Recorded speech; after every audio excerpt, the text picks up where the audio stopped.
Michigan Speedway here at Brooklyn, southeastern Michigan, the Irish Hills region. Let's take a look at the track. A 2-mile oval with very high speeds, some pretty high banking as well. Yes, indeed. Fast speeds. They're going to turn one. You can see 233 miles an hour into turn one. There'll be more than that, though, with the slipstream. Often we've seen speeds yesterday of over 245 miles an hour going into turn one. That's how much of a draft these cars can create. It's amazing to watch. We are expecting to see a huge amount of overtaking here. You ride on board at the moment with Alex Zanardi. He starts on the 4th row of the grid. He's in 7th position. Alongside him will be Michael Andretti. Just to remind you, it's Adrian Fernandez, Jimmy Vasser on the front row. Richie Hearn and Alonso Jr. on the 2nd row. Brian Herter and Scott Pruitt on the 3rd row. Then Zanardi and Andretti. Behind them, Christian Fittipaldi and Gilles de Ferran. Andre Ribeiro and Bobby Rahal on row 6. On row 7, JJ Leto, the top rookie, and Greg Moore. Row 8, Paul Tracy and Dario Franchitti. Row 9, Maurizio Guterman and Art Meyer. The 10th row, Mark Blundell and Tony Kanaan. 11th, Patrick Carpentier and Max Papis.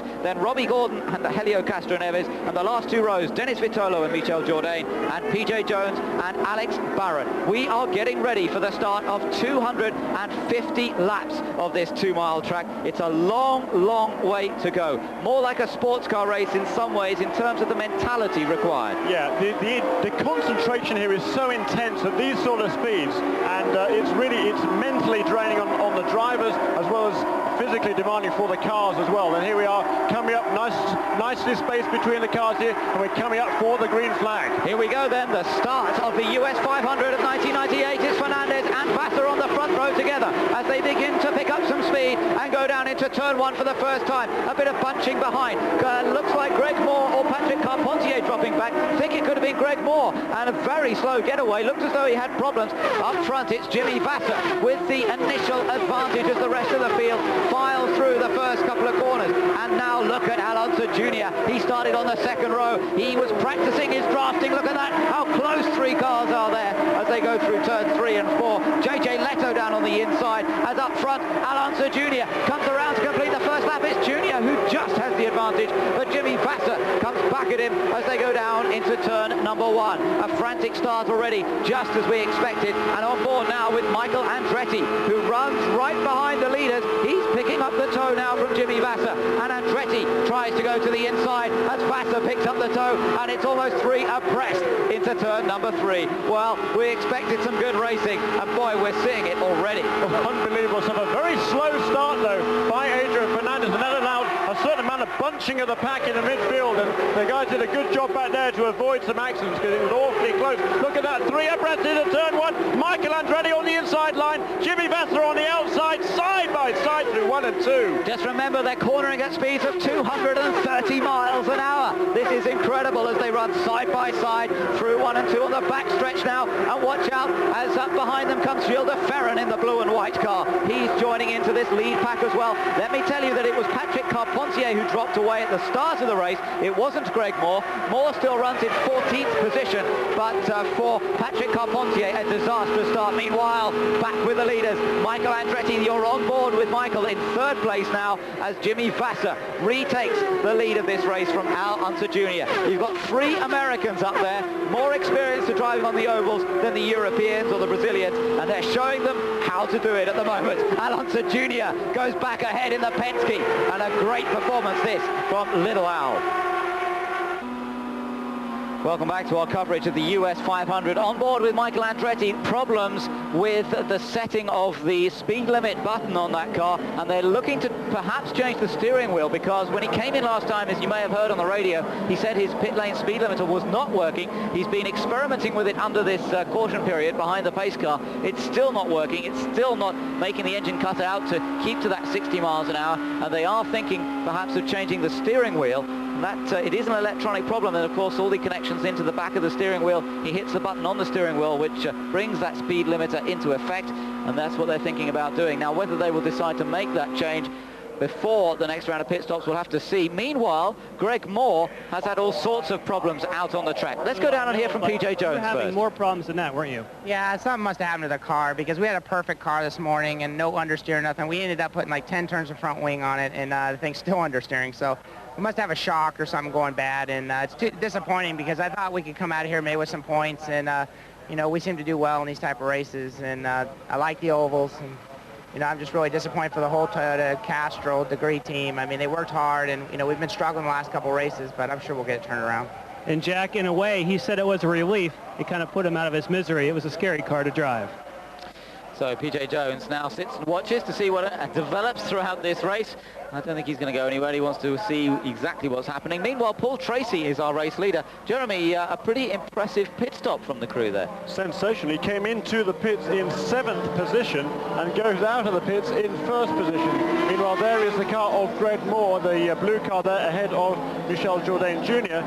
And as he came past us a couple of laps ago, after making his pit stop, he was running very, very slowly indeed, actually stalled the car, and without a clutch, that was a bit of a problem. He did manage to get it into gear and started it, and he is now back underway again, but he's fallen again. He was in the lead before that pit stop. He is now in 9th. Well, there is the spare steering wheel that they're getting ready for Michael Andretti. That button on the left that we're looking at is the one that operates the pit lane speed limiter.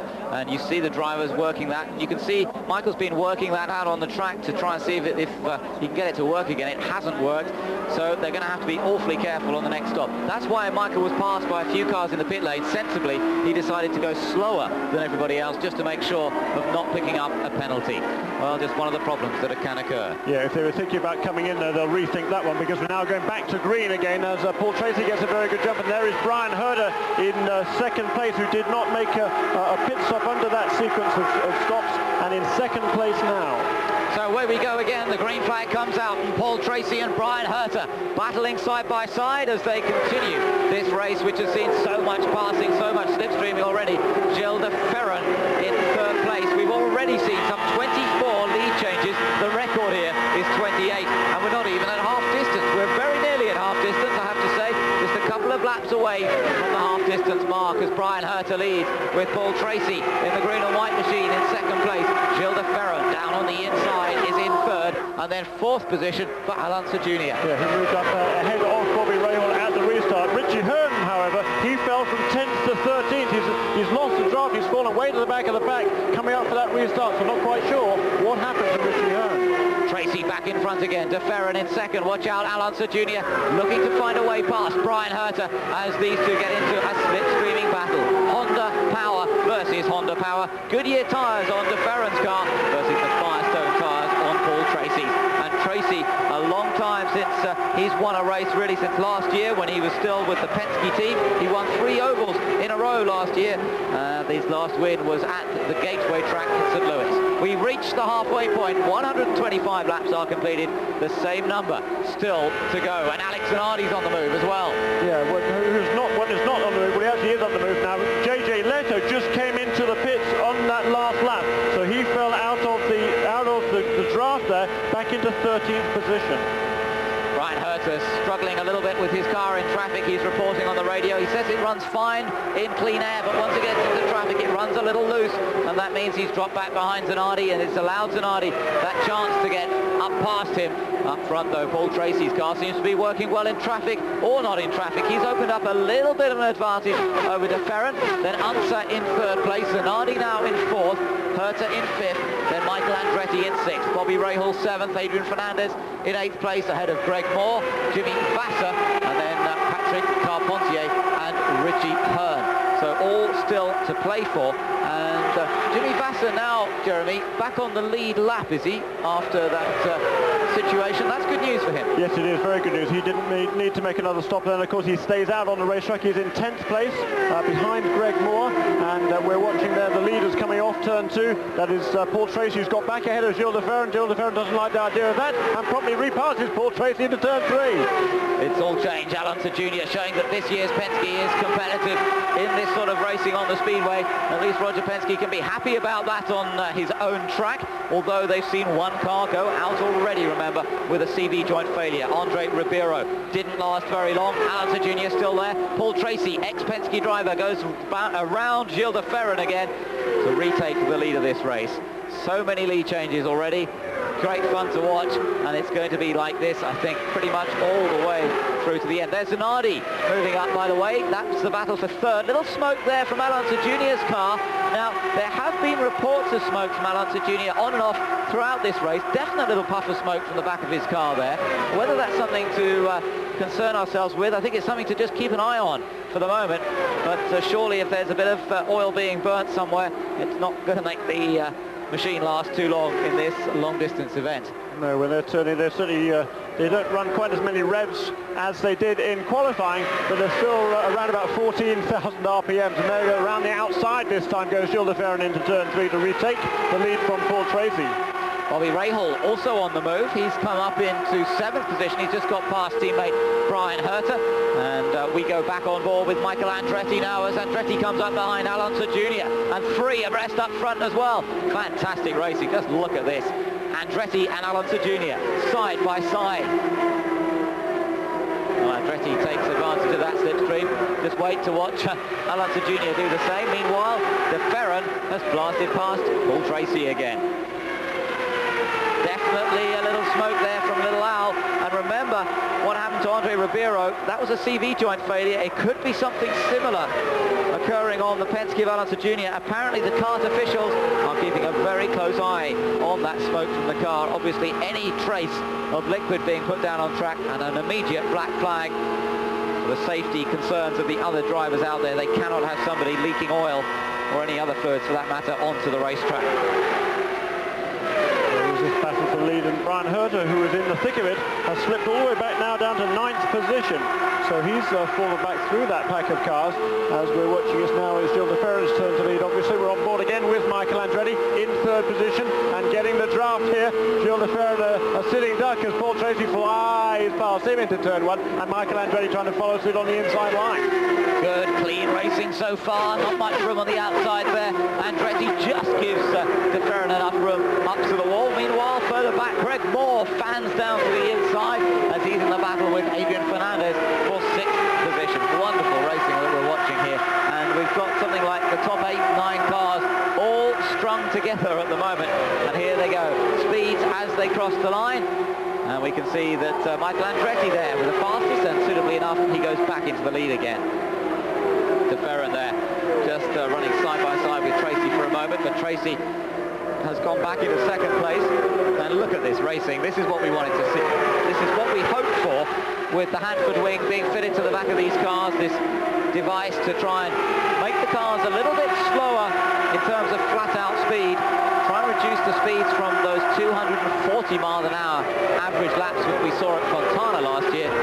Possibly even faster they would have been here without this new wing. And now the average speed's certainly down a bit to around 225. Pruitt loses out a little bit there as we ride on with Scott Pruitt a lap down, unfortunately. He lies in 13th position.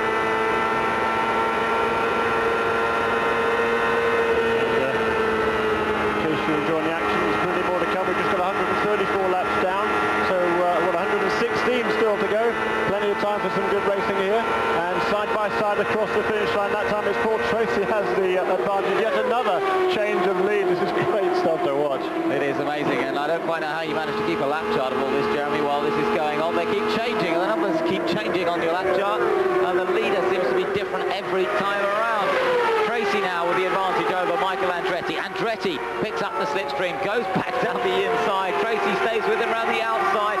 You'd think they were battling on the last lap of a race. We're still only just over halfway, and the two of them are, believe it or not, they are really thinking about looking after their cars, not using maximum revs too much all the time, running the higher top gear as much as they can, and thinking about fuel consumption. But you wouldn't think it to look at the racing. It's great, isn't it? It really is good stuff. And all the way down the field it is as well. Some good battles farther back as well. And we're just breathless trying to keep up with it all. JJ Leto comes past here. He's more than almost 2/3 of a lap down after that pit stop right after we went green. He is 1 lap down back into 16th place. He really needs another caution to make up that ground again.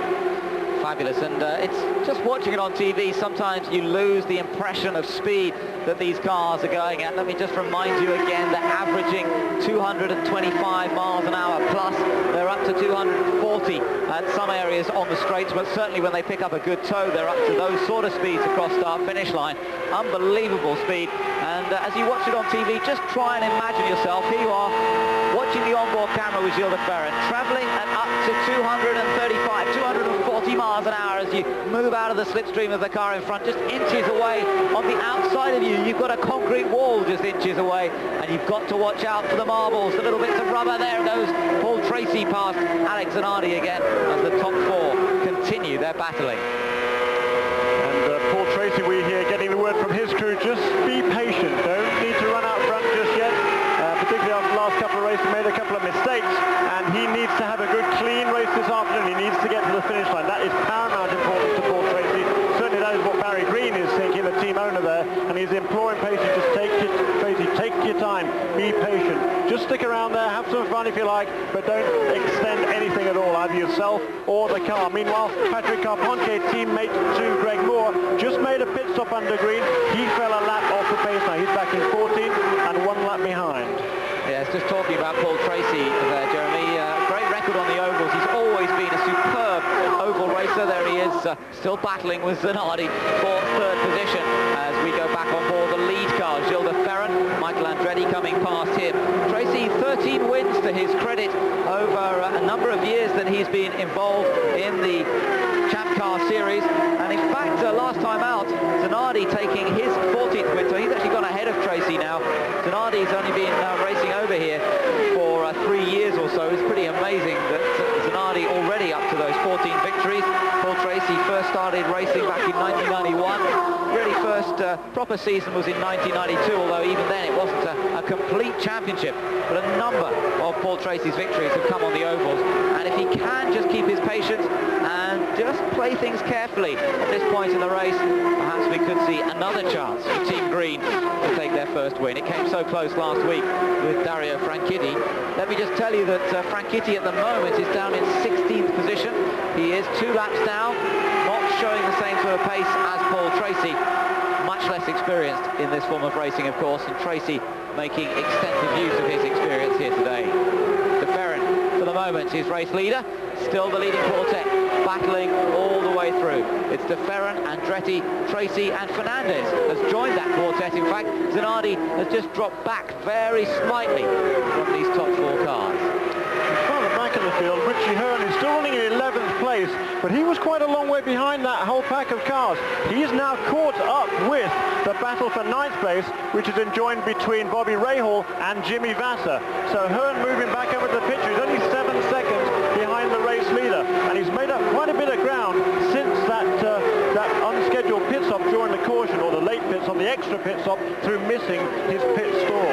Alonso Jr. there running in 5th place. Greg Moore is behind him in 6th position. As you see the leaders, you can see they're not far away from the leaders. Zanardi has lost a lot of time in the last couple of laps. He's dropped behind Unser and Moore. He really has begun to take it steady. Meanwhile, we hear that Jimmy Vasser is coming back into the pit. So that's an interesting situation. There you can see on the inset that Jimmy Vasser into the pits once more. Yeah, that's a slightly early stop, I think, for Jimmy Vasser. He's sort of kind of out of sequence, so there he goes past us. So I can see Grant Weaver looking out of our commentary position here. I can see Grant Weaver making a slight adjustment to the front wing on Jimmy Vasser's car, so he goes get back out onto the racetrack. He is still on the lead lap. He will be still in 11th place, but still on the lead lap, and he comes out well ahead of the race leader, so that's good news, at least for Jimmy Vasser. Wonderful racing. It's just such fun to see the amount of lead changing that's going on amongst these lead cars. Look at this again. You've got Andretti in the middle. Fernandez comes down to the bottom now, and it looks as though Adrian's going to go back into the lead of this race. Hasn't led many laps, the pole sitter, but he's been patient, just working away. Last pit stop went a bit wrong when he got into a funny angle, but he didn't lose much time thanks to it, and now he's battling with Gilles de Ferran and Michael Andretti. And there he goes through on the inside. Ford power versus Honda power, but there really is so little to choose between them. It's great to see the comparative equality of the engine manufacturers here. So close between them, and there's just nothing. It's all about aerodynamics and picking up the slipstream. There's really nothing to do with sheer horsepower. They're so evenly matched.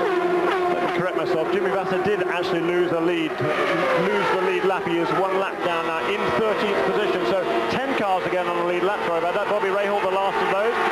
1 driver, then Jimmy Vasser in 13th and Patrick Carpentier 14th. JJ Leto in 15th position, also 1 lap down, and then everybody else behind that, led by Dario Franchitti, are 2 laps off the pace. Slightly wider line through turns 1 and 2 for Gilles de Ferran than for Adrian Fernandez. Good view, wonderful view looking back at Fernandez as again more slipstreaming taking place on the backstretch there. Gilles de Ferran actually slipstreaming past Maurizio Gugelmin. Gugelmin's quite a long way down the order. He lies 20th in this race. Some 3 laps down, has been somewhat off the pace all afternoon, and both Pac West cars really struggling. Mark Blundell is only a few places ahead of him in 17th position. Alex Barron down there as well. He's just been passed by Michael, who in turn gets passed by Paul Tracy on the outside. Each of them trying to use the traffic to the advantage, and here comes Andretti now past Maurizio Gugelmin. Max Papis is in there as well. Papis running down in 19th position overall, and he also is some 3 laps down. Fernandez, there he is with Paul Tracy right behind him, and Gilles de Ferran still in the lead group. De Ferran, in fact, if anything's opened up a little advantage, and once again, we saw this earlier in the race, once they begin to get into lapping other cars, that's really the opportunity for somebody to make a break. When they're running on their own, everybody stays together, but once they get into lapping slower cars, somebody just manages to get away, and then it's quite hard to close that gap up again. Next time around, there'll be 150 laps completed, with 100 laps still to go. The battle up front is fierce. Gilles de Ferran has the advantage at the moment. There are less than 200 miles to go now. We're approaching the sort of 2/3 distance, not quite there yet, but Adrian Fernandez is our race leader from Gilles de Ferran in 2nd place, and we are expecting to see some pit stops coming up. We've just heard that Gilles de Ferran is due to come in about a lap's time, but there you are. Paul Tracy, one of the lead group, is in fact the first to come into the pit. Fernandez leading at the moment. The Team Green crew goes to work, the fuel goes aboard, the tyres, a new set of tyres on board, scrubbed already during the practice sessions here this weekend, and ready for Paul Tracy to get going. He gets away very cleanly, spins the wheels nicely, and Paul Tracy is back up very quickly to get up to speed again. Hits the pit lane speed limiter, and then off it again as he accelerates out. A 12-second stop there for Tracy, another good one, and we're expecting to see a few more come in now. Yeah, but as he comes out of the pits, he does go a lap down there. Adrian Fernandez able to put a lap in. There is Alan Jr. pits out of 6th position. 6th place for Alan Jr. Everything so good so far. There has been some smoke from the back of this car, but it doesn't seem to be any major problem. The CART officials taking a look, everybody checking, but he gets away cleanly. No problems for Alan Jr. So far so good. The car's holding together, but they have to be concerned. Now into the pits. Here comes Gilles de Ferran. Just listen out for the radio communication from Derek Walker. And let's just watch on board as he comes into his pit bay. Right at the end of the pit lane, this one.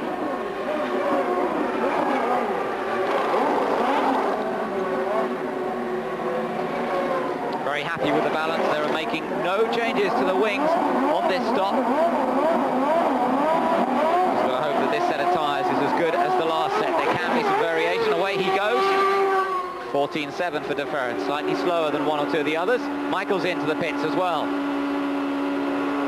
Again, watch your brakes, watch your brakes. Listen out for the radio communication. Locks up a bit coming in. Reset the fuel meter, reset the fuel meter. Yeah, hold it, just hold it, hold it, hold it. Got trouble, hold it, hold it, hold it, hold it, don't move. Okay, go, go, go, go. So a little bit longer than they'd hoped for, but not bad. 13.1 seconds. He only lost about a second to the best stops that we've seen so far today. In comes Adrian Fernandez now. Let's check out this stop. Needs a good clean stop, no problems and no skewing out of line either on the way in or the way out. A wing change.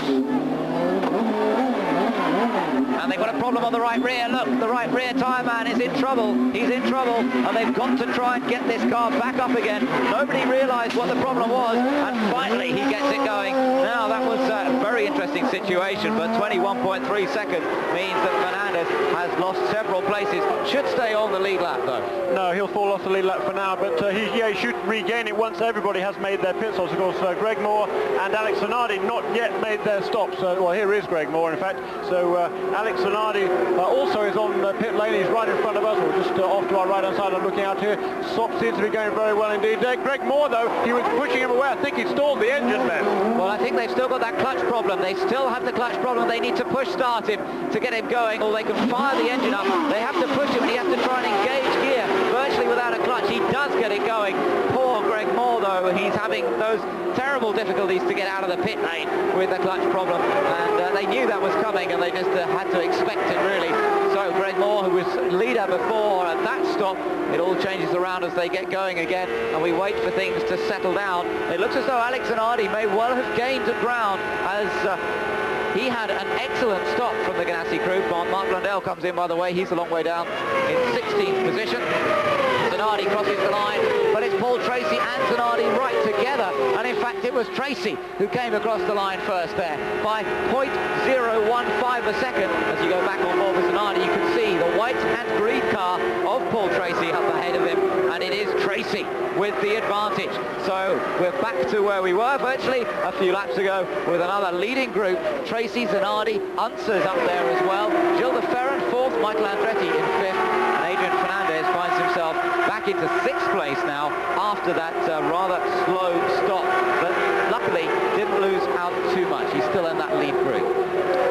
161 laps to the bus. There is Paul Tracy, car number 26, Team Cool Green. Last year drove, of course, or last 5 or 6 years, drove for Roger Penske, with the one exception of 1995, and of course he was with Newman House for one season. But he's made his name with Roger Penske, the owner of this racetrack, and he would love to win here. There is Mark Blundell, though, slow on the back straightaway. Yeah, he's just been into the pits. I wonder what's gone wrong for Mark Blundell. He had throttle problems last time out in Toronto, remember, an electronic throttle problem, and it looks as though he's going to be able to get back into the pits. Hopefully they won't have to bring out the yellow flags, but the CART officials will be keeping a very, very close eye on this as he comes around into the pits to make sure that he's not going to get in anybody's way, and it looks as though it could be the end of the day for the Englishman. He's had an amazing run of success on the super speedways. He's finished all 4 500-mile races that he's done, and his finishing positions have been 6th place, 5th place, 2nd place, and a win last time out in Fontana. Unfortunately, I think Mark's brilliant record in this type of race is just about to go by the board. They're putting fuel in, standard procedure, checking around the back of the car. They're checking that right rear. I wonder if it was actually a problem on the wheel change that has caused him to come back in. Perhaps he's felt some movement at the back, and it's certainly, you can see some movement there, and I don't know whether they've actually tried to undo it, or whether it's a wheel bearing problem. A lot of work going on, but difficult to spot what's actually happening. They're still hard at it, Bushwinkle and the crew on Mark's car. I tell you what, there'll be a local school who'll be watching this on television, being very disappointed, because Mark Blundell made a visit to one of the schools in the area the other day, and was certainly the star of the day. The kids asking him some pretty strange questions, but he really enjoyed himself, and the kids loved having him along. Look, a bit of thumbs up there from Alex Zanardi. Did you see that? He actually gave Paul Tracy a thumbs up sign as he was alongside him. How do you do that at 220 miles an hour? He's having fun, isn't he? He's relaxed. He's a very relaxed character, as Alex Zanardi. There he goes, flying back past again. Maybe Paul Tracy will give the same thumbs up back to Alex Zanardi as he goes past him. But Alex Zanardi there concentrating hard, of course, as he turns into turn 1. And they're around there, where they're probably lapping him through that corner around about 230 miles an hour, 225, 230 miles an hour on the back straight. And here it is, Tracy now looking to have his turn back out in front of the race. It's good stuff, isn't it? And you can tell the drivers are enjoying themselves as well. First experience of racing quite like this, with this Hanford wing, the wing designed to slow them down a little bit on this type of track, and it certainly has worked in the attempt to improve overtaking. We've seen so much slipstreaming, and we're into the 40s now for the number of lead changes that we've had. Just a remarkable race that we've seen so far. Of course, it's all going to come down to the final 50 miles. That's what's going to count. We've still got 84 laps to go in this race, so that's 168 miles still to go, and it'll all come down to the final, well, 50 miles, I suppose you have to say, and how those pit stops go in the final stages. At the moment, we've got a Reynard Honda Firestone leading, the same combination battling with him, and in fact just about to go past, and then a Reynard Honda with Goodyear tyres lying in third place. Blundell still in the pit lane, and just looks as though it's all over for Mark Blundell. I don't think they're going to be able to do much here. Is there any point in struggling on with it? Well, we'll have to wait and see. I guess there's always a chance of picking up points in a 500 miler. I tend to see a lot of cars go out in the closing stages with mechanical problems. Let's just take a look at the pit stop summary from that last stop. Tracy went in third, came out first with a 12-second stop. Zanardi went in fifth, came out second.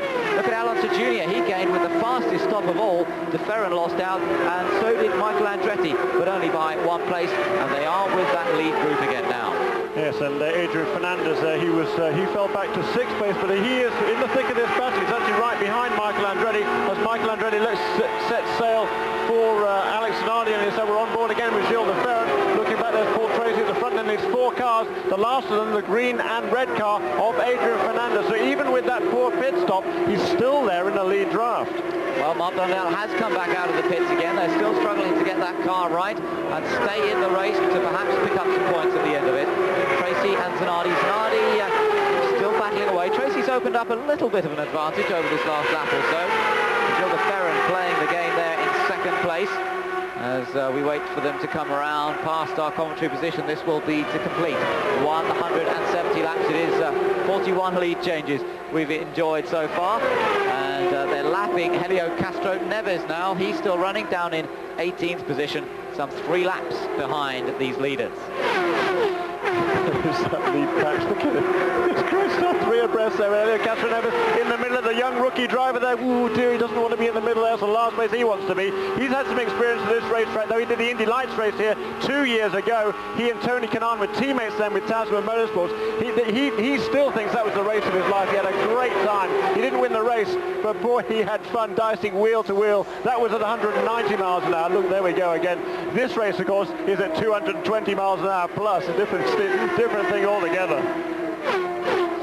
Well, Mark Blundell, as I mentioned, back out on track. They can't seem to determine what the problem with that car is. He says it's all over the place, but they can't seem to find out what the trouble is, and that seems to be an on-running saga. Meanwhile, just how close these drivers get to each other astonishes me.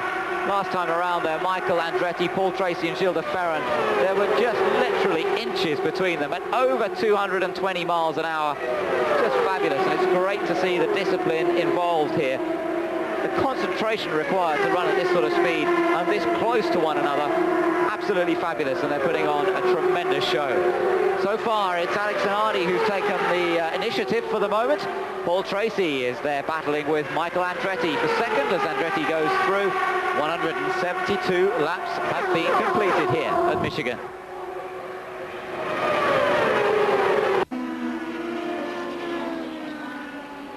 We're back at the Michigan Speedway. There's been another accident. It's involved one of our leaders today, the man who took pole position here. It's Adrian Fernandez. The CART safety crew are on hand very quickly, and it's been a heavy impact against the wall. It looked as though it was another situation of getting out wide. Yes, he got in the marbles, and the wheel flying over the fencing as well, and that perhaps has gone into the grandstand. So that's a very worrying moment. Adrian Fernandez hitting the wall extremely hard coming out of turn number 4. Yeah, that's pretty frightening there. You certainly, as Robbie Gordon said to us earlier on, once you get into the marbles there on the outside of that turn, there's not much you can do. All you can do is brace yourself and wait for the impact and hope it's not too heavy. Well, it was pretty heavy there for Adrian Fernandez, but the CART safety team are down there with Adrian Fernandez now, and they will make sure that he is regained all his faculties before they will endeavour to get him out of that car. So the car's out behind the safety car, or the pace car at the moment, and we're waiting to see whether they come into the pits. It's likely, I think, that we're going to see virtually all of them come into the pits this time around. The pits haven't been opened yet.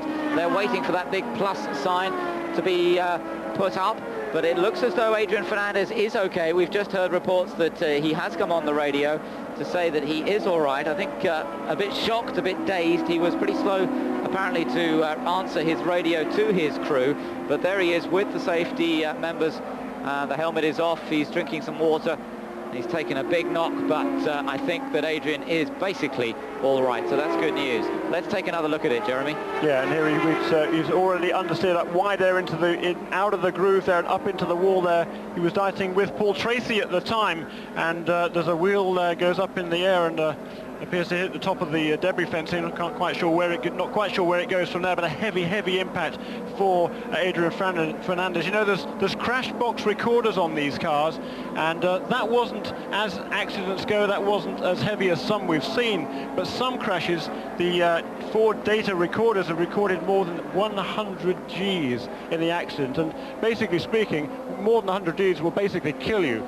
But because of the safety modifications to these cars over the last few years, there's so much energy absorbing material between the driver and the outside impact there that it's a remarkable advances have been made over the last few years, Ben.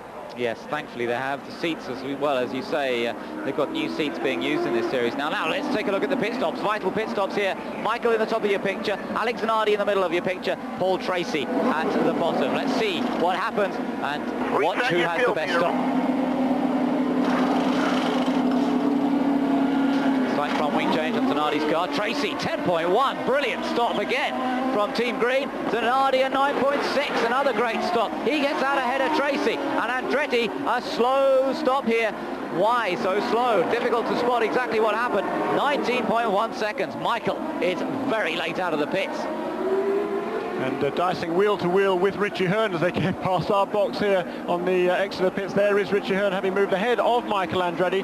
You know, there's still more than 70 laps to go here, so at this stage in the proceedings, no big deal that Michael Andretti will lose a few positions. So Michael has to do the work again as the leaders come back out. Adrian Fernandez out of his car. That's a very good sign.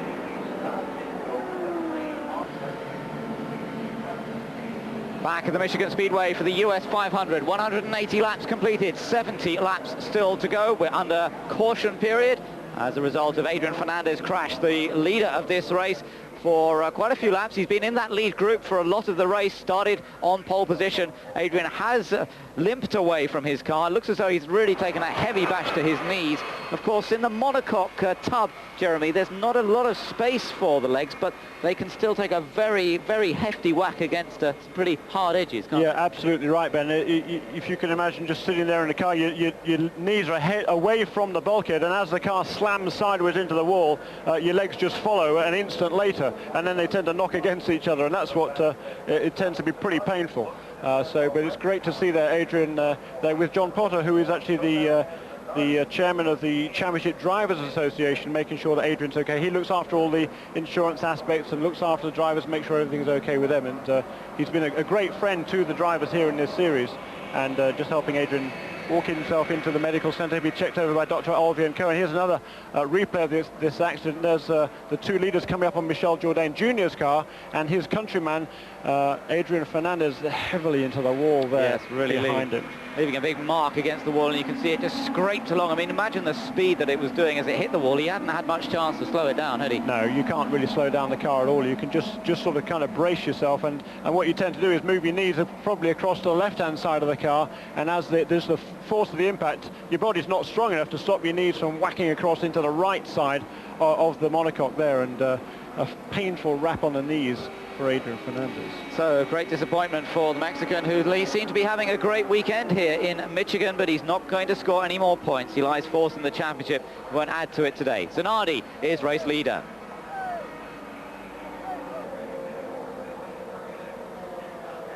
The overhead view of the Michigan Speedway, the 2-mile oval that we are into the last 68 laps of the race here. Still a fairly long way to go, but things beginning to settle down now, and the drivers looking towards the climax of this race to try and pick up the slipstreams just as perfectly as possible. Just one lap now to go until we get back into green flag racing. Yeah, and with 68 laps to go, depending on whether or not there are any more cautions, they should be able to do it now just on one more pit stop, and that shouldn't be too much of a problem. They seem to be able to do 35, 36 laps, so with 67 laps to go and 66 next time around, that should be no problem for just one more pit stop. So that really is going to begin to heat things up now as they head towards that next pit stop. One more look at what happened to Adrian Fernandez.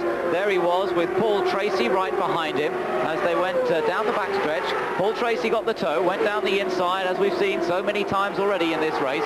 Fernandez followed him through turns 3 and 4, started going up, up, up into the marbles. There was nothing he could do about it. It was purely in the slipstream of Paul Tracy. He lost downforce, and then it was all over. And, well, that's the trouble. And we may see more of that as this race continues. People getting a little more eager not to lose too much time, and it's possible we may see 1 or 2 more effects there.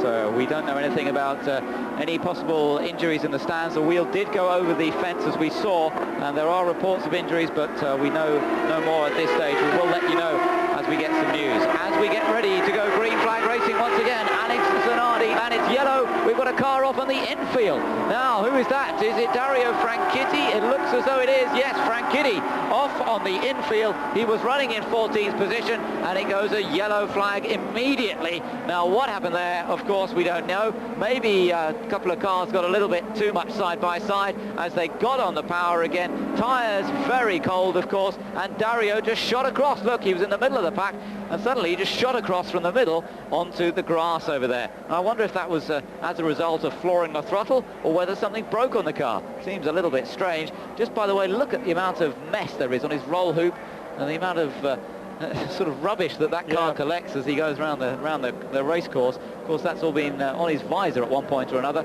They need a few tear-offs on a race like this. They use more tear-offs here, obviously, than they would in a regular race. And back to yellow now, but it shouldn't be for too long. I think they'll just have to tow Franchitti's car back out of the way. You can see just the flashing light there of the CART safety crew again down to the inside of turn 3, which is where Dario ended up in the grass with a stalled engine. There's Alex Zanardi, started in 7th place, currently the leader of this race. Has only led some 15 of the 184 laps. His fastest lap, 226 mile an hour average. And Alex and Paul Tracy have been enjoying quite a good little run over the last section of this race so far. Remember, Alex, the defending race winner here, and drove and dominated, in fact, the final stages of last year's race. He took the lead relatively early on. They're just complaining over the radio that the pace car is going a little too slowly. Perhaps that's part of the trouble. The tyre temperatures have dropped away too much, and that's part of the reason that Dario Franchitti maybe went off to the inside just now. Just looking back at last year, by the way, Zanardi led from lap 153 virtually to the end. Looking at some of the milestones today as well, Zanardi perhaps on course for his 5th consecutive win. Vassar has already made his 100th career start, lies in 6th place at the moment. Ganassi looking for their 7th win. Rahal making his 40th 500-mile start today. That's a pretty impressive achievement. 300th win, a possibility for Ford today. Their leading runner now, though, is Richie Hearn. And Penske looking for their 100th win. Well, that's still possible. Alonso Jr. lies in 3rd place. And, of course, one of the most canny drivers when it comes to racing on an oval. And Alonso Jr., one of the few who seem to be practicing this morning, Jeremy, in the warm-up in terms of using the slipstream. Yeah, getting into the draft of several cars. He purposely made out to try and do that, actually in his backup car, because he didn't want to put too many miles on the race car. 500 miles, that's pretty marginal for some of these guys, for some of the engines at least. You don't want to overwork them. It's hard enough work around this racetrack, flat out pretty much all the way. So he went out in the backup car just to make sure there were no problems with that car in case he needed it, but primarily to save the mileage on this car. In actual fact, once the warm-up was over, the Penske crew was set into the backup car after it had done its work this morning, and actually readying it for a road course test tomorrow at Elkhart Lake, if you can believe that. No peace for these guys, either the drivers or the crews. So, as Alonso Jr. continues round in that 3rd position, let's take a look at some of the highlights of this race so far. With 186 laps completed, let's look over some of the other action that's happened today already. This was the start of the race. It was a good clean start, I'm glad to say. No yellow flags early on in the race, and a good battle up front. Scott Pruitt had problems when his onboard jacks failed to work. They had to go to a mechanical system, and that's affected him in this race quite a lot already. Robbie Gordon was the man who caused the first caution period when he whacked the outside wall comprehensively. Dennis Vitolo managed to just brush the wall, but that proved to be the end of his race, even though very little damage was actually done to the car. We lost several cars with mechanical problems. Andre Ribeiro was early. Adrian Fernandez had a poor four-stop on one occasion, but still managed to get back up amongst the lead group. That has involved people like Michael Andretti, Gilles de Ferran, and this man, Greg Moore, throughout most of the day. But Moore himself has been suffering with clutch problems, and that's hampered his effort. Adrian Fernandez made a few changes to the car in the race, but had a poor pit stop that cost him about 21 seconds when a right rear refused to come off. And Greg Moore, with those clutch problems, stalled it in the pits and lost more time on his next stop. Then we saw the crash to Adrian Fernandez, which has put him out of the race, and that has caused one of the more recent yellow flag periods. And now we're just under caution because of Dario Franchitti spinning to the inside as we went onto the green flag just now. Adrian Fernandez in the medical centre at the moment. It is bruised knees that is his main problem. Well, that's a pretty minor problem, you have to say, after an impact that heavy. Yeah, remarkable that he should be able to walk away, albeit somewhat not exactly totally steadily perhaps, but able to walk away from that crash. Great news for Adrian Fernandez. Just a couple of notes as we get ready for the restart. The order quickly: Zanardi, Tracy, Unser, De Ferran, Moore, Vassar, Hearn, Andretti, Rahal, Herta, Carponche, and Scott Pruitt, who's able to make up a lap. He didn't stop under the previous yellow, was able to make up that lap effectively under that brief green flag period, and then come in and make a pit stop. So he is back on the lead lap in 12th position. Here we go then. Green flag awaits the leaders as they come round. They're already building up to speed. It's Alex Zanardi as it goes green from Paul Tracy in second, and Al Unser Jr. up there on the outside. And now perhaps the racing starts to get a little more intense as we get into the final 62 laps of this race. Paul Tracy takes over the lead from Alex Zanardi, Al Unser Jr. with Gilles de Ferran right there in fourth place. And it looks as though it's going to be these four who are going to battle for the lead for the moment. Three abreast into turn three. Great stuff. It's Alex Zanardi getting back out into the lead. Positions changing all the time, but there is Tracy now set up on the outside of Alex Zanardi, but Zanardi will move up towards the wall. So what? Paul Tracy still comes along the outside, and they're wheel to wheel going towards turn one. Tracy on the outside, and wheel to wheel, two cars behind him as well, awfully close into turn one. And Zanardi, he sees the better line. The outside line is a quicker groove, and Paul Tracy has that groove. Here, however, is Michael Andretti. Yeah, he's doing a drive-through through the pits on the 60-mile-an-hour limit. That was for running over his air hose on the last stop. And remember, that has to be done under green flag conditions, so it's taken a while before they've been able to do that penalty. But he is back out. He will get back up to speed, but that is going to affect Michael. It puts him at the back of the lead lap. And let's just hope that he can get up to speed quickly enough. Look at this three-way battle for the lead. Paul Tracy goes ahead once again. Zanardi in second position, then Al Unser Jr. and Gilles de Ferran. Next up, Greg Moore in fifth place. Jimmy Vassar is not far behind. He's in sixth position. Seventh is Richie Hearn. Richie's been up with the leaders all day long. Meanwhile, Michael Andretti finds himself on his own, trying to catch up. Yeah, he is 24 seconds behind the leaders, but he is on the lead lap. That's the good news. The bad news is he's on his own, and these other cars are dicing together. They will have the draft, the benefit of the draft. They'll probably be able to run a little bit quicker. There they are, Paul Tracy and Al Unser Jr., teammates, of course, last year, and then what, a couple of races ago in Cleveland, they had that coming together in the pit lane, and that will certainly prey on Al Unser Jr.'s mind, I think, and he lets Paul Tracy have the run ahead this time. But that Penske running awfully well right now, and the Mercedes-Benz engines in that car, and also the car right behind him of Greg Moore. Yes, a good point there, Jeremy. They certainly are running very strongly indeed. After it appeared from qualifying that Mercedes were struggling a little bit apart from Al Unser Jr. They're right there in the race, that's for sure, and using the tow as well, of course, but so is everybody else. Fantastic racing between this lead group. Look at Jimmy Vassar now making a move. As we go on board with Gilles de Ferran, he's behind Jimmy Vassar. Greg Moore up ahead there as well in the blue and white car. This is just stunning racing as Paul Tracy and Alex Zanardi continue up front. Yeah, you reckon this is good? You stick around for about another 30 or 40 laps, then it's really going to get interesting. At the moment, they're just jockeying position, just trying to find out really how the cars do draft. And there is Richie Hearn. He's run awfully well today. He fell back a little bit after that miscue in the pits, but he's back up with this lead pack, and there they are. And Al Unser Jr. and Alex Zanardi side by side into turn three. Unser on the outside line, Zanardi down low. Zanardi and Al Unser Jr. there now then battling side by by side as Al Unser Jr. goes to the front, and that gets a big cheer from the crowd. They love to see little Al leading the race, but now it's Zanardi back in front. The crowd are lapping this up, and Al Unser Jr. lost out a lot there. He had to back out of it, and look how many places he lost as a result. He really has to get down to the inside, lost momentum big time, and now he's going to have to rejoin this lead group right at the back behind Richie Hearn. In fact, it's worse than that. Al Unser Jr. slowing right down. He's heading for the pits. Al Unser Jr. is in trouble. I don't believe it. Just a moment after he led this race, and he elicited this huge cheer from the crowd, and it looks as though it's problems for Al Unser Jr. as he heads his way slowly down the pit lane. Roger Penske, who owns this track, who has hoped for that 100th win for this team for over a year, and it doesn't look as though it's going to happen on this occasion. He's shut the engine off. It looks as though it's all over. Disappointment once again for Al Unser Jr. and for Penske Racing in the closing 56 laps of the race.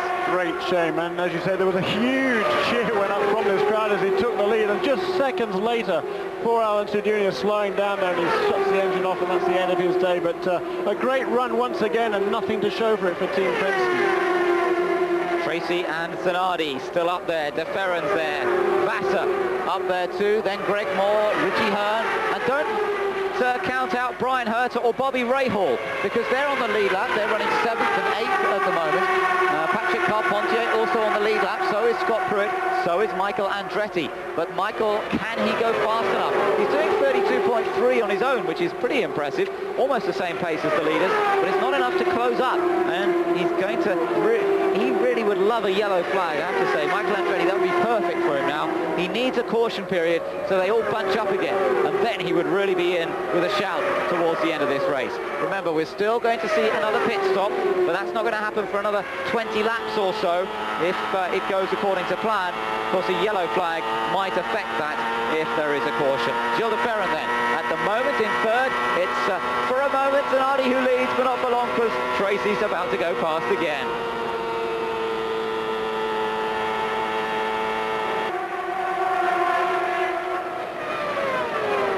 The 200 lap mark here at the Michigan Speedway. The US 500 continues as a battle up front between the likes of Alex Zanardi, Gilles de Ferran, Paul Tracy, Jimmy Vassar, Richie Hearn, Greg Moore, Brian Herter, Bobby Rahal, Scott Pruitt. They're all on the lead lap. There's virtually nothing to choose between them, and they've still got 48 laps to go. This is great stuff, but we're still building gradually towards the climax of this race.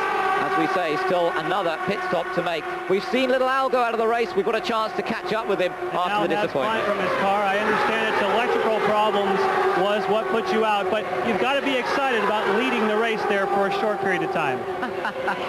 Yeah, it just seems every time we get in front, something happens right now, but I don't know if it was electrical or what it was. You know, the engine just started cutting out on me right when I came off of fourth, when I got the lead, and I told Roger under the yellow we were gonna lead this thing right as soon as it went green. And you know, what can I say? I mean, the car was beautiful, and the crew did a fantastic job. And I want to say hi to little Al and Cody and Shannon and little Joe at home. Okay, little Al's back. Thanks. So little Al out of the race, so sad after. It really looks as though he was going to run for the finish here, but you've got to get to the finish. That's what the key to this 500-mile race, to any race, is. You've got to be there when the checkered flag comes out. It's no good how good you run before that. Totally irrelevant. On board now with Bobby Rahal, and he and Brian Herter are running pretty much together. They've been towing each other around, and they're only 4 seconds behind Alex Zanardi. Yes, they're dropping back just a little bit though. Greg Moore is the next car ahead of them, and these two, they've lost the draft of the leaders now, the two Team Rahal cars, and they are beginning to fall back just a little bit more, 4.7 seconds. That gap, the gap from Herter ahead to the race leader Alex Zanardi, and 2.6 seconds between Herter and Moore.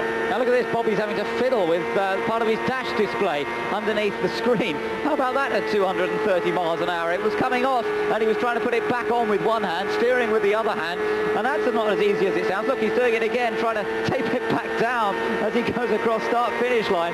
Fabulous pictures of Bobby Rahal at work, and I think at work not quite as he meant it to be. I think there'll be some demands to get that a bit better attached next time. But Bobby Rahal not letting him distract him too much. You can't when you're doing this sort of speed, just inches away from a concrete wall.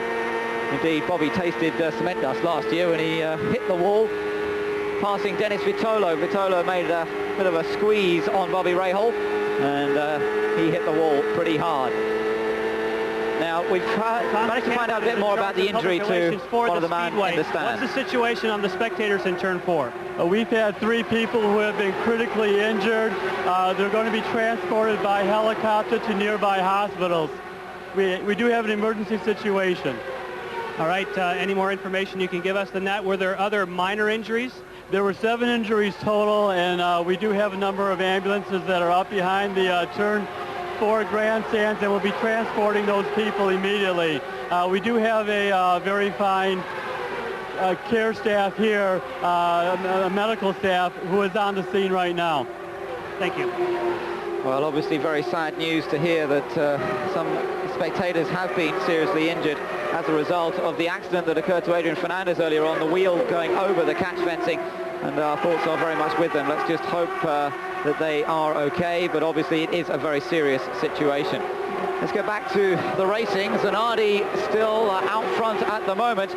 209 laps have been completed, 41 laps to go. We are expecting to see pit stops within the next 6 or 7 laps, I would imagine, if it carries on like this. You're watching a battle there between Richie Hearn and Greg Moore, and that is the battle for what is 5th place right now. There's Paul Tracy, by the way. He's dropped back off the lead for the moment. He's down to 4th, and he's perhaps just backed off a little bit, conserving some fuel.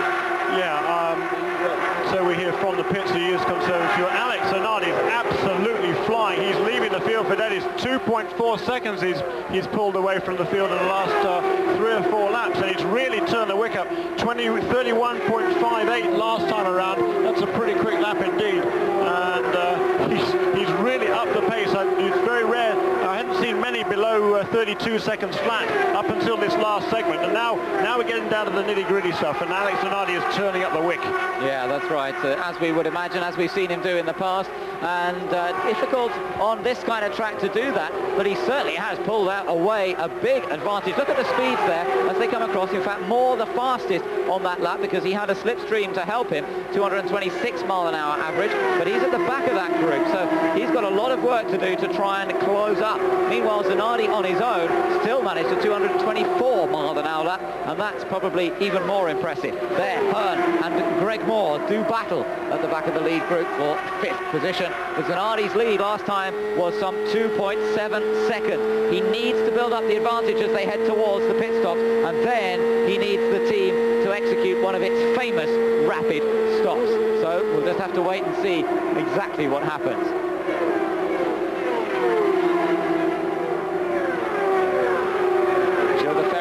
He's lying in 2nd position. Paul Tracy still involved in a bit of battling. It's Max Papis they're going past. Max quite a long way down the order. We've still got a number of cars running though. 21 cars are, I think, still running in this race. Michel Jourdain is the last one, but he's still out there. There might be some 12 laps down. Look at that, 3 abreast. Jimmy Vasser. Ooh. Greg Moore, I was a bit worried that he was getting a bit too wide there, getting onto the marbles, but he managed to keep it all together, and Greg Moore continues around just ahead now of Jimmy Vasser. That puts Greg Moore into 4th position, and Moore really beginning to go very quickly in the last few laps, perhaps aware that Zanardi's getting away up front, and now he decides it's time to do something about it. 3.7 seconds though, that's a lot of ground to make up when you haven't really got a drafting partner, and that is the case right now for Gilles de Ferran. He's about 3/4 of a second or so ahead of Paul Tracy, and that's not really close enough to be able to make the ground, I think, towards the lead that he really does need to do.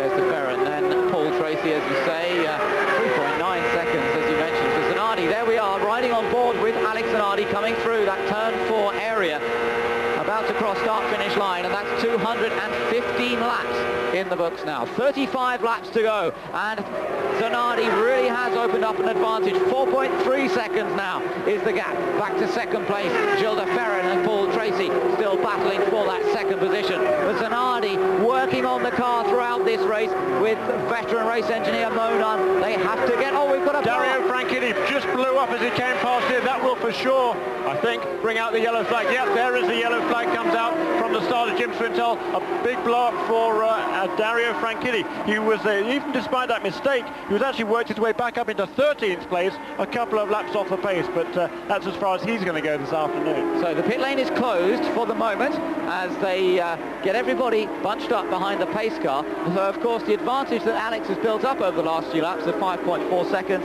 is back down to 0. And the battle in the pit lane will be absolutely crucial to the last part of this race. And this is exactly what Michael Andretti needed. He was well off the back of the pack. He will now be able to rejoin with this main group, make the pit stop along with them, and it's now all down to the pit stops and then some intense activity over the last, what we'll have about 30 odd laps to go. This yellow is just a little bit earlier than most of these guys would have really preferred. They're going to have to run 32 laps or so, 31, 32 laps under green, depending on how long this caution period is. And that could be crucial. It could be, but I think they should be all right on that. They should be, once they get into the pits and get refueled, I think they'll be just about able to run flat out to the flag. It will be interesting. Perhaps one or two will be a bit tight. There is Michael Andretti. And as Jeremy said, he's got a really good shot at winning this race still, although there'll be quite a few cars for him to get past. But the important thing is he will be in the tow. He will be with the lead group. And we've seen how fast Michael has been here today in traffic. So he really does have a tremendous opportunity. Zanardi, De Ferran, Tracy are top three at the moment, all closing up, bunching up gradually behind the pace car as the safety cars are sent out to inspect the track and to clear away the car of Dario Franchitti. They're also checking the track for any oil that may have been laying as a result of that Honda engine blowing up in the back of Dario's car.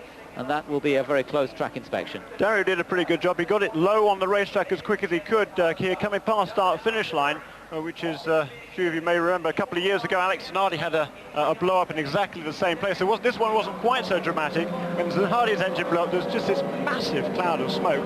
It completely obliterated the view for the drivers, almost caused several accidents on its own. But that one not quite so much dramatic, but the same effect. Out of the race goes Dario Franchitti. So bad day for Dario Franchitti. He'd stayed in there, as you say, but he now joins our list of retirements. And there goes the plus sign. It means the pits are open for all the drivers on the lead lap. That's why we have a differentiation between the plus and the minus. Once the lead drivers have been in for their pit stop, then everybody else is allowed in.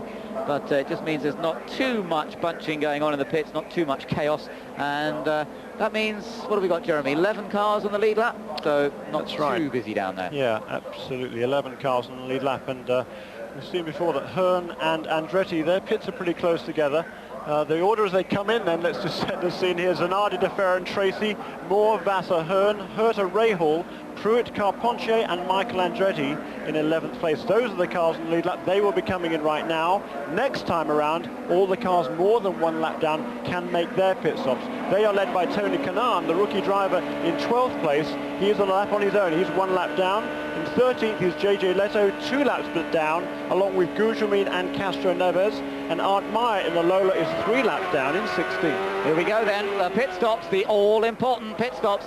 And we've got to keep a close eye on this because it will determine order as they come out. Of course, the slipstreaming will mean that it's not a disaster if you're a second or two slower on the stop, but it's still going to be interesting to see who gets out first and who manages to get through cleanly. De Ferran stops just ahead of Zanardi. They have to be a bit careful there. Zanardi's going to have to watch out because De Ferran's car sticking out a little bit as they make some changes to one or two of the cars. Tracy has a change. Zanardi is out of the pits and he gets clear of De Ferran's car, and De Ferran loses a bit of time. In fact, it was a slower stop from Walker Racing than it was from just about everybody else. That's unusual. They'll be disappointed with that. Walker usually amongst the fastest crews. Yeah, that's right. That's slightly surprising there, but again, fabulous work by Team Cool Green. And Michael Andretti, a leisurely stop there he goes, very leisurely stop there, and he remains at the back of the pack. Well, I guess he didn't need to make a fast stop. He's at the back of that group anyway, although he could have made up a bit of time. We'll have to see what happens in the remaining laps here at Michigan.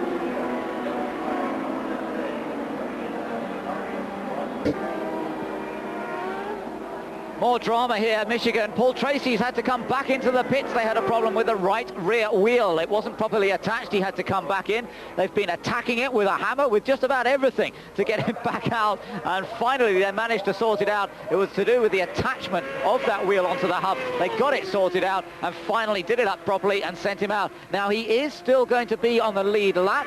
He's charging around at the moment to try and catch up to the pack. Yeah, the crew got him out just in time. He was able to beat the pace car to the blend line by about probably less than 100 yards or so. That was pretty tight. But there he is now on the racetrack, going through turn 2 onto the back straight, and he is on the lead lap, so he will be able to join the back of the pack. And valuable loss of ground, of course. He came out of the pits in second place, having come in third place, and now to the back of the field. But he is behind as they're going green. Here we go, green flag racing for the last 28 laps then. And Alex Zanardi has the advantage over teammate Jimmy Vasser. Would you believe it's the Ganassi team once again in control of this race? They've won the last 2 races here. Jimmy Vasser in 1996, Alex Zanardi in 1997. And now they run 1 and 2 around this racetrack. Unbelievable. Greg Moore lies in third place. Scott Pruitt is in 4th position. Then Brian Herter and Gilles de Ferran, of course, who lost out. Here comes Vasser towing past Alex Zanardi. And Zanardi will know that Vasser's car every bit as good as his. This is going to be a fascinating battle between the 2 teammates. Such good friends, but each of them determined to take the 7th win in a row for the team. Yeah, you can throw the friendship out of the window right now, I think, as Zanardi there pulls down the inside. I think it was Jimmy Vasser on the outside, but maybe it wasn't. I think it's Zanardi again back ahead, but here's Adrian Fernandez in the pits. Your crash into the wall. What set the wheels in motion, so to speak, for the crash? What happened? Well, Tracy was coming behind me and, got into the inside and straight away pulled to the outside where I was on my line and cut completely my air, and I was just a passenger. Just the car just went completely to the high, to the great part of the track, and after that I have no control of the car. I was completely a passenger. So you're saying that Tracy hit you or just simply took the air away? Took the air away. So he went into the inside of me, and instead of keeping his line, he went straight out in my entry. He went out in the high part of the track and completely cut my air, and I lost my car completely. Once you get there, there's no grip, there is nothing I can do. And fellas, you want to know how hard he hit? The onboard telemetry says 92 plus Gs. Wow, that's really hard, and it's good to see that Adrian Fernandez is okay and out of the medical unit now. But back to what's happening in this race. Look at Scott Pruitt, the man who made up so much ground earlier on in an earlier pit stop. Did a great job tactically here, and now running in a fine 3rd place with Greg Moore bearing down on him. And look at the view from on board Scott Pruitt's car as Greg Moore cuts to the inside. And we've got a yellow.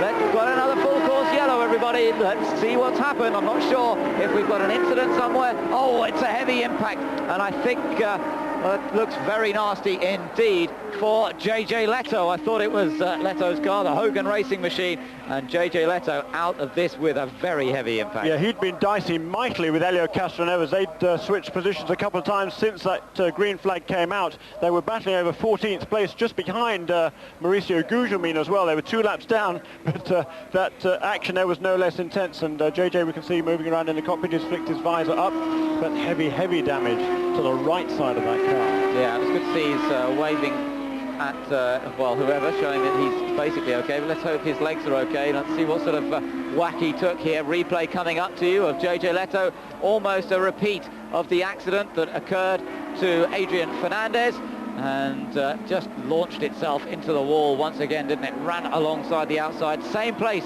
on exit of turn number 4.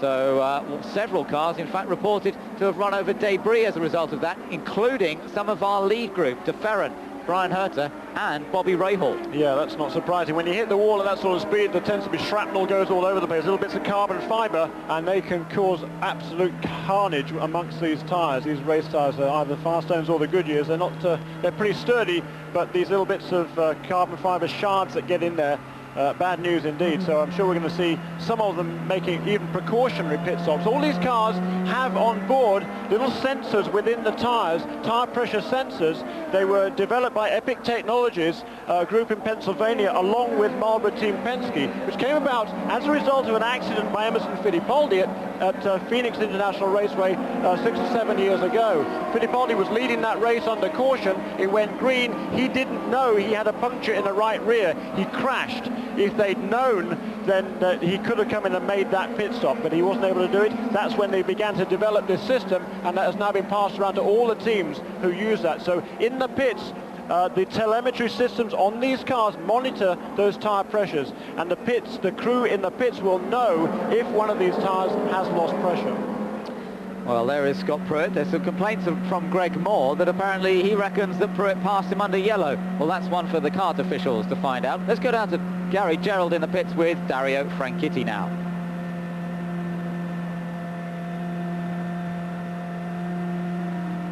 Dario Franchitti headed back to pit road after blowing the engine. What I'm curious is about your thoughts about the Hanford device and the type of racing that we've been witnessing today. Do you like it? Oh yeah, for sure. I like the type of racing. Basically what's happening is if you're not in a line of cars, if you pull out to try and pass somebody on your own, your history, you've got to really think about what you're doing out there. The cars are pretty stable. I guess a lot depends on setup. My car was bad at the start and very good towards the end. A lot depends on setup, but I think it's a good thing, and I think the racing was very close out there. Of the guys that you saw around you, do you think anybody's got any kind of an advantage as we come down toward the final laps? I mean, I was running pretty close to the back, so I couldn't really say. All right, just good to see you're all right. Thank you. Dario Franchitti headed back to his crew. So disappointing to see him out, but we are going to see an amazing climax to this race. Zanardi, Vassar, Pruitt, Moore, De Ferrer and Herter, Rahal, Hearn, Andretti, Tracy even. The winner could come from any of them, so you've got to stay with us.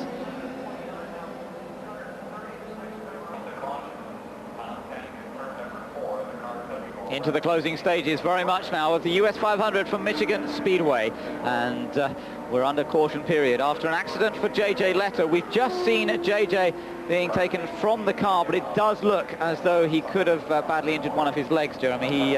He was helped onto one of the stretchers and then put in the back of the ambulance there. Yeah, grimacing somewhat as he was put onto the stretcher, but carried out of the car. They didn't actually have a brace on his leg, so let's hope that there's nothing too serious though for JJ. Certainly he was in some pain there, but you're going to be in some pain after an accident like that. He's going to be sore for a while. That's right. And particularly, again, the knees are very similar accidents to the other ones we've seen this afternoon. Our leader, Alex Zanardi, the average speed of this race, 217 miles an hour. Just look at the number of lead changes, up to 54 now. We've had 48 laps of caution and 9 cars out of the race. Yeah, that's 54 changes of lead at the start-finish line, Ben. Goodness knows how many there have been around the rest of the racetrack, at least double that. Yes, good point, good point. Some just tremendous racing here this afternoon. This Hanford wing, designed by the Swift Engineering's technical director, Dr. Mark Hanford, and out in the pits with Chip Ganassi. The man who calls the shots. He's on the radio with Alex. Of course, he owns the team, both men first and second. What kind of orders? How do you approach these final laps? Gary, as you know by now, we have 2 number 1 drivers. We got 2 number 1 cars. There's only one rule: don't crash into each other. Who concerns your 2 drivers or you the most that's behind the challenge? Well, you got to look at the guys right behind us. I mean, you got to look at Pruitt. You got to look at Moore. Those guys are fast. They've turned some very fast laps. This thing's far from over. What is your impression now of racing with the Hanford device? I'll tell you what. From my vantage point, I've never seen a race like this in my life at this joint. It's pretty damn exciting. I think you got a lot of company there. Let's go to Jack. Well, Gary, Tom Anderson went over and talked to his boss, Chip Ganassi, monitoring the radios, watching the TV, and then you radioed over to your driver, Jimmy Vassar. Hey, everything's pretty quiet around here, and you said maybe it's everyone for themselves? Yeah, that's the deal, Jack. All bets are off. Everybody for themselves now. Now, what can you do? Do you have any working knowledge or maybe some inside ideas that you could pass on to Jimmy to try and overhaul his teammate? No, that's just the way the cars are set. The last chance we had to do anything about it was at the pit stop, and we decided to go for the position rather than doing some changes to the car. He had been pushing a little bit later on in the session, but now with this yellow, the tires won't get that far into the deal, so we're hoping to have a pretty good race car right now. Now, Jan, when Tom Anderson radioed that information to his driver, Jimmy Vassar, all Vassar said is, okay, it's about time. Well, we'll have to see what happens, but one of the more laid-back drivers out there, isn't he, Jimmy? Yeah, he is. He's a good old California boy. There's another Californian, Scott Pruitt, but as you say, not much phases Jimmy Vasser. He has a very, very even temperament. Alex Zanardi, he's a Latin. There's certainly a lot of fire and determination in him, and there's plenty of fire and determination in Jimmy Vasser, but he just shows it in a different way. And right now he's totally focused on the job at hand, as are all these other guys. We're going to have 15, 16 laps to go when we go green, and that is absolutely maximum full rich for these engines, as much power as they can produce, and just hang on there in the cockpit. It's going to be great, isn't it? What an amazing climax we're going to see. I'm amazed to see how many cars we've still got running in this race as well, for that matter. We've still got 17, 18 cars still running. Brilliant. If you consider that many times in the past we haven't had more than about 10 or 11. I think, in fact, on average, it's only been about 11 finishers in most of the 500 milers. Yeah, it's been a while since we've had a full field in terms of scoring number of points. So it's good to see. I wonder whether we'll see all these guys run into the end of this race. So there's some action to come here this afternoon, and it's going to be pretty intense out there. There's, as Tom Anderson said there, Managing Director of Target Chip Ganassi Racing, and he calls the shots for Jimmy Vasser. All bets are off. But around the country and in the pit lane, there's all sorts of people also putting bets on their favourites right here this afternoon. It's going to be fun.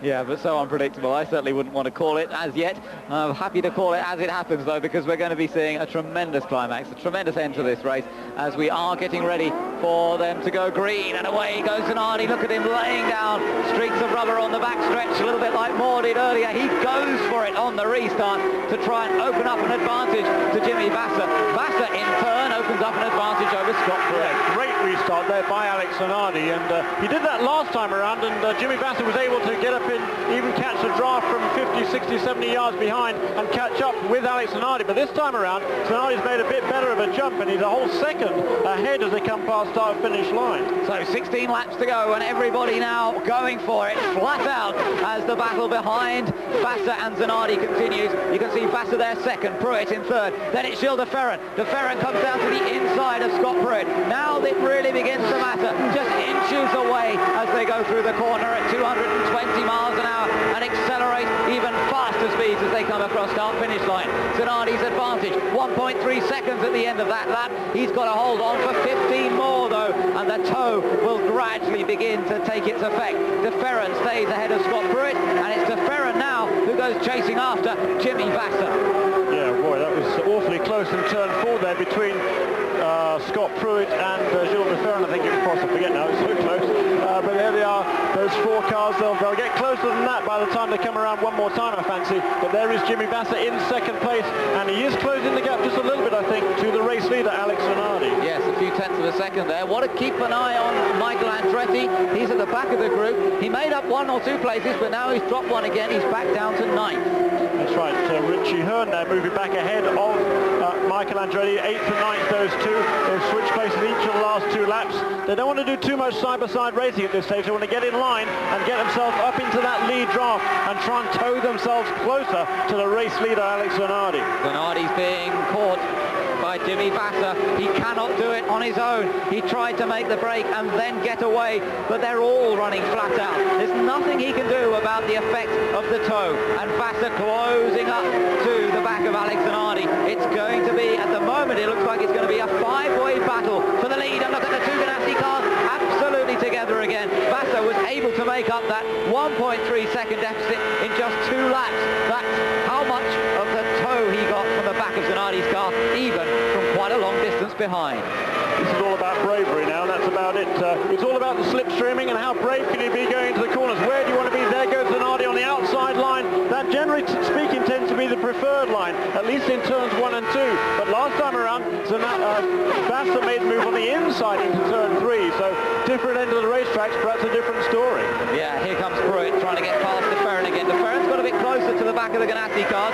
De Ferran stays out fairly wide. He's got a wideish line through turns 3 and 4. I'm not sure whether Pruitt's going to get him until they come on the run down to turn number 1. Meanwhile, Zanardi leads. Vasser goes back to the outside. They swap places once again, and De Ferran on the outside in the battle for 3rd position as Scott Pruitt is through on the inside. 11 laps to go now, less than 11 laps to go. We're into the final charge here. Vasser with a little advantage now, and in fact De Ferran, who's up into second position. Yeah, 3 Honda engines at the front of the field, then a Ford of Scott Pruitt, a Mercedes of Moore, and then Fords of Herder, Rahal, Andretti, Hearn, and Mercedes of Carpentier, and a Honda of Tracy. And they've almost done a whole lap by the time I've said that lot. Jimmy Vassar's dad keeping it close. Oh, and there's an engine blow! It's Gilles de Ferran. For Gilles de Ferran, the Honda motor's given up, and there's only 10 laps to go. He's trying to get off the track. He's trying to get out of the way. The Walker crew just down below our commentary position can't believe it. They're throwing their tools down. They're so disappointed. Gilles was looking in such great shape here with the leaders, at least for a podium finish and a possible win. And the replay, there it went, and Zanardi must be relieved that he wasn't tucked in right behind him. Yeah, and Scott Pruitt there flashes past the inside. Pruitt wasn't far behind Gilles de Ferran, and on a very similar line through that racetrack. So luckily there for Pruitt, there was not a great deal of fluid put down, or if there was, he was able to drive through it. By the time he thought about it, of course, he was already through and gone and past. But a scary moment, I'm sure, for Scott Pruitt as he saw that engine erupt. And there is Derek Walker. Disappointment once again for Derek Walker. Let's hear from him. So close to winning this race. It must be crushing at this time. Well, real disappointing, Gary. I mean, we played this thing right up to this point. We worked on the race all of the time. We're right in a position to do it. We could have got Vassar.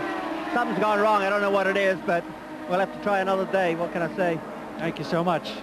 I have to say he's right too. The Goodyear tyres on that car, and he did seem to be closing up to those other two. He looked in absolutely perfect position. Yeah, you know, all weekend they've had a great strategy. They didn't worry about qualifying. They came in here with a game plan. Rob Edwards is the technical director there. Bill Pappas is the race engineer who came with Gilles de Ferran from Hall Racing, and they've really gelled well. It's a great team. They said, let's forget about qualifying. That's not important at all. We'll spend all our time in practice working on the race setup, and then working towards these last few laps. It was all playing into their hands, and then it all goes wrong. Great disappointment, and a great team effort though. Real shame for Walker Racing. They've been winless now for a couple of years, and what have they got to do to win a race, Ben?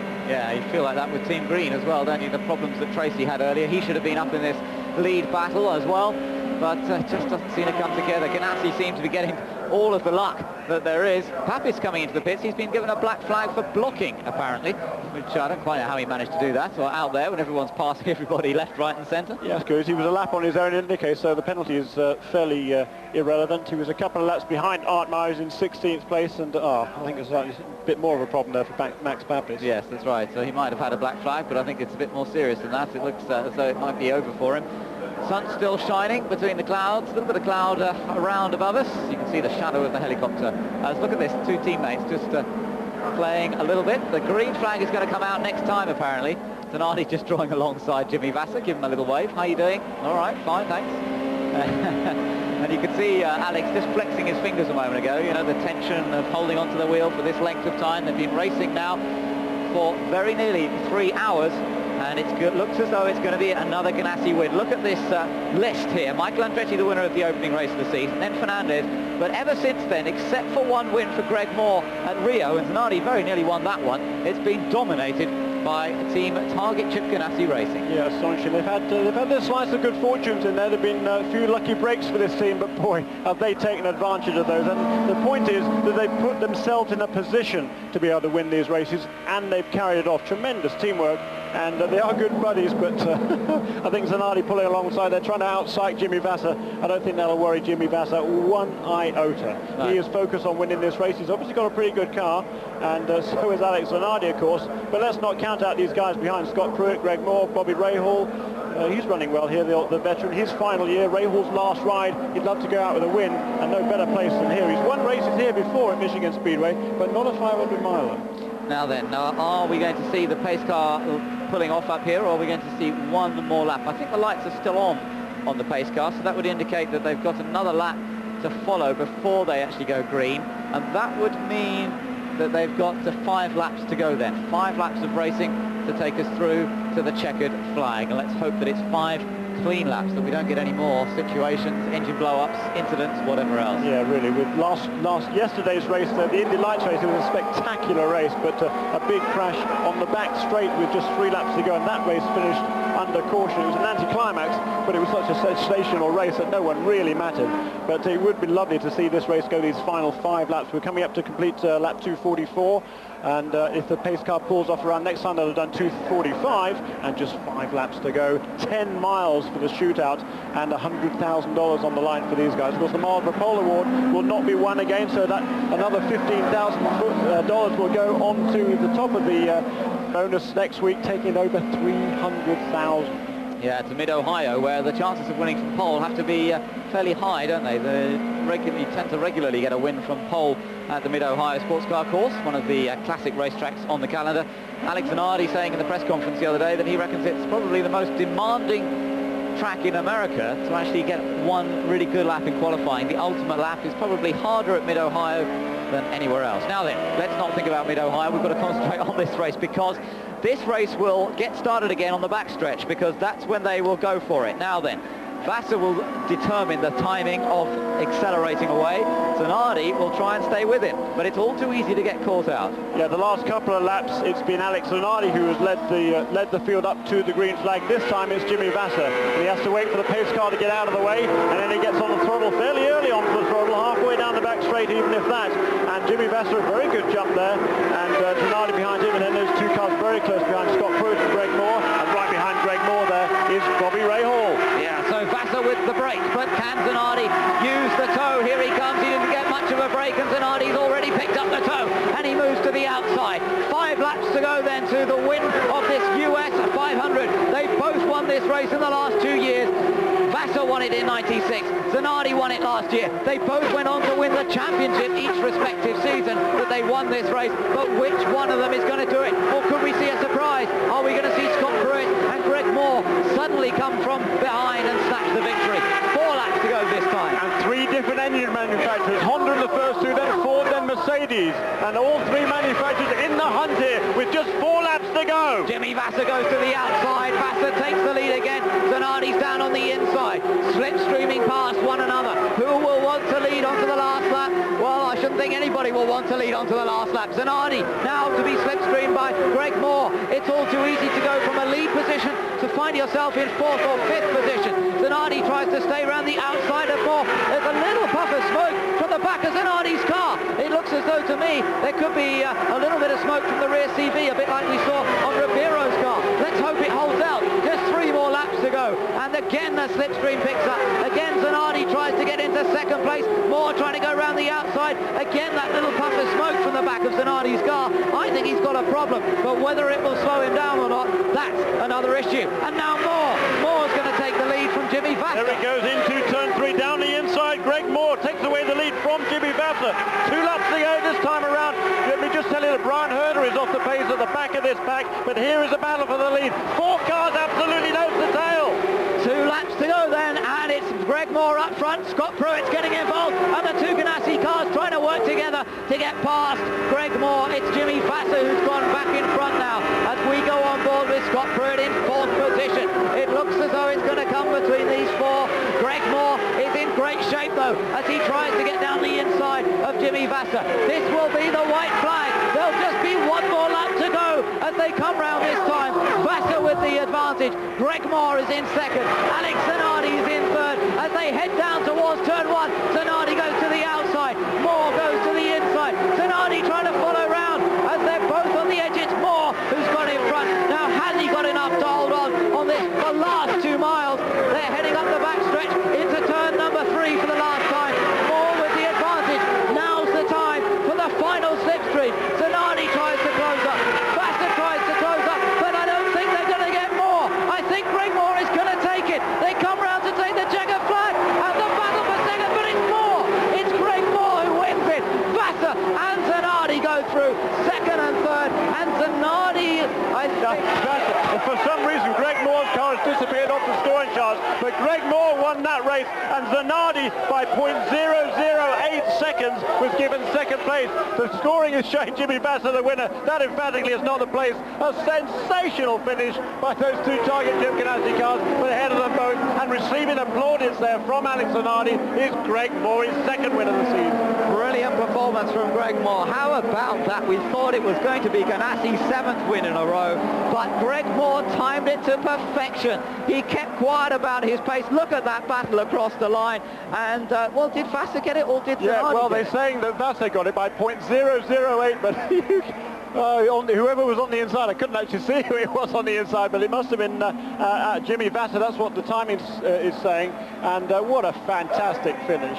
Amazing. Well, I think that Vasser may have got second in the end. Our timing and scoring's not working on this. It's showing that. It's showing Vasser ahead by 0.008. It was certainly awfully close. And there is Greg Moore pulling into victory lane. And Billy Camphouse and the car division, the first to offer his congratulations and help undo all the paraphernalia for Greg Moore.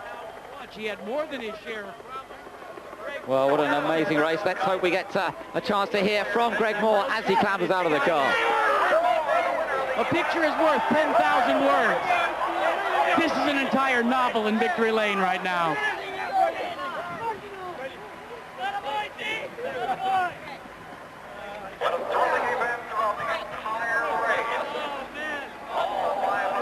Well, Greg Moore taking his earpieces out, getting ready to get started here on what has to be a very emotional victory lane for you. The camera is over this way, Greg, and after a great start of a season, more than your share of problems, now you've battled back.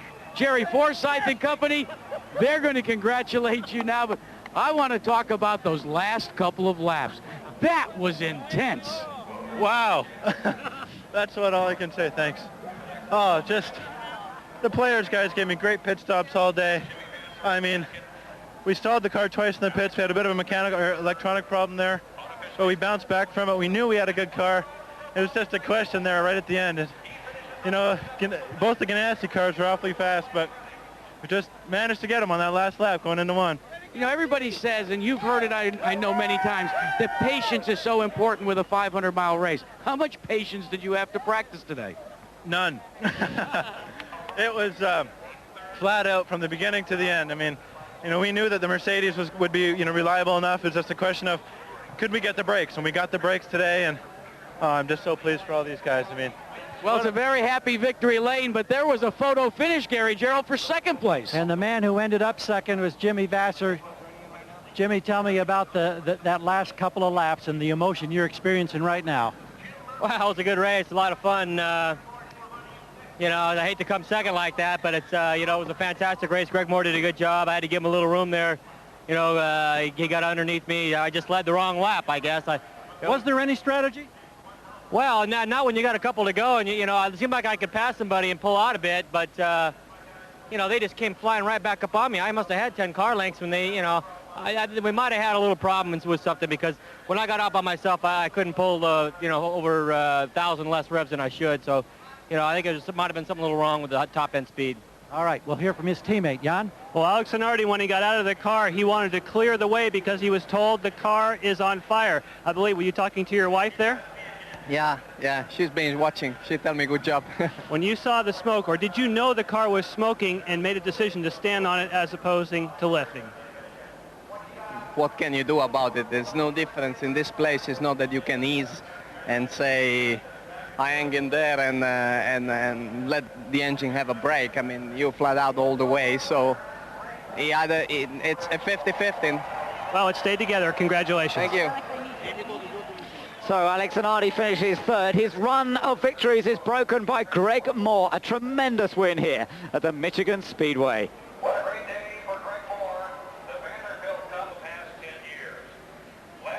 We've witnessed one of the most remarkable races of recent years here at the Michigan Speedway. The US 500 of 1998, employing a new rear wing to changed the racing to slow the cars down, has provided one of the most exciting races I think I've ever seen, and a win at the end of the day for Greg Moore. A brilliant win for Moore, and a Mercedes-Benz win as well, and they will be mighty happy about that. They've had a tough time in the mid part of this season. Jimmy Vasser second, Alex Zanardi third, Scott Pruitt in fourth. Good result for Richie Hearn, his best result ever again in fifth. And Michael Andretti surviving to finish sixth in spite of losing time with penalties in the pits. Bobby Rahal seventh, Patrick Carpentier eighth, Paul Tracy disappointed ninth. He could have been in that lead group. Brian Herter 10th, then Tony Kanaan 11th, and Helio Castroneves, the two rookies, both scoring points here today. Yeah, good effort by those two. And then farther down the field there is Mauricio Guzman, Art Meyer. A good run with the Lola there. Alex Barron, a few laps down there in the fastest of All-American, the only All-American racers car to finish. Then the non-finishers, Gilles de Ferran, Mark Blundell, Michel Jourdain Jr. And farther back down, there is Max Papis, JJ Leto, Dario Franchitti, Alan Sir Jr., Adrian Fernandez, who had such a good run going there, as of course is Alan Sir Jr., PJ Jones, a non-finisher, and towards the end of the field there, Christian Fittipaldi, Dennis Vitolo, Robbie Gordon and Andre Ribeiro all out of this race. But what a motor race that was. It was just absolutely remarkable, and brilliant drive there from Greg Moore. I sort of get the feeling that he waited. He didn't really show his hand until right at the end, and I think that was a pretty clever piece of driving and a brilliantly aggressive piece of racing at the end, as we've seen in the past. There are the points, and just look at that advantage. Alex Zanardi, 190 points. Jimmy Vasser, okay, it's slightly close, but really not much difference. And there's a good battle between Vasser and Moore for that second place. Michael Andretti into a clearer fourth position now. Yeah, he's moved up well after a very disappointing sequence of results. He knows he had a good car today. He was only 1.3 seconds behind the winner. He was in sixth position. But farther on down there, Brian Herter, his engine was sick at the end of the day here. And the top rookie in 11th place there is Tony Kanaan. Yes, 11th place overall for the top rookie at the moment, as we see the top three down there on the podium. And although Ganassi might not have won this race, it's still remarkable performance to get both their drivers on the podium at the end of a 500-mile race. Again, tremendous reliability. Yeah, astonishing. And Greg Moore there on the phone as well. The cell phones here getting their use. And he really needed this victory. He's had a very disappointing sequence of races here. He's lost a lot of ground in the championship to Alex Zanardi. Was ahead of him, of course, not that long ago, but now more than 60 points behind, 70 points behind, and a great effort by Greg Moore this afternoon. Well, let's take a look back over some of the action this afternoon.